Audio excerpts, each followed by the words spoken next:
சில 100 ஆண்டுகளுக்கு முன்பு டச்சுக்காரர்கள் வந்து திருச்செந்தூரிலே இருக்கிற சண்முகரையும் கொள்ளையடித்து போய்விட்டார்கள்.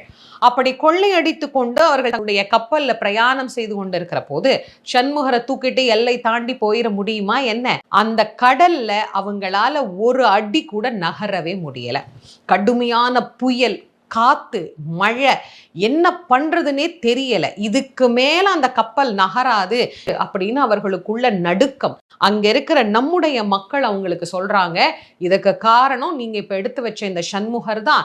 அதனால இவர் இருக்கிற வரைக்கும் இந்த எல்லையை நம்மளால தாண்டவே முடியாது அப்படின்னு சொன்ன உடனே அந்த டச்சுக்காரர்கள் பயந்து போய் சண்முகரை தூக்கி கடலுக்குள்ள போட்டுட்டு போயிட்டாங்க.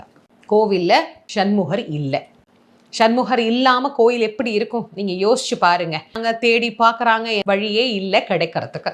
கடைசியில வேற சண்முகர் செஞ்சிடலாம் அப்படின்னு முடிவு பண்ணி அப்பதான் முருகப்பெருமான் வடமலையப்ப பிள்ளை அப்படிங்கிறவருடைய கனவுல போய் காட்சி கொடுத்து, நானே இருக்கிறேனேப்பா, ஏன் இன்னொரு சிலையை நீங்க போய் புதுசா செய்யணும் அப்படின்னு கேட்கிறார். எங்க இருக்கிற? கடல்ல தான் இருக்கிறேன், என்னை வந்து கூட்டிட்டு போ அப்படிங்கிறார். கடல்ல நான் எங்கன்னு வந்து தேடுவேன். இப்போ முருகப்பெருமானே அடையாளம் சொல்லுகிறார்.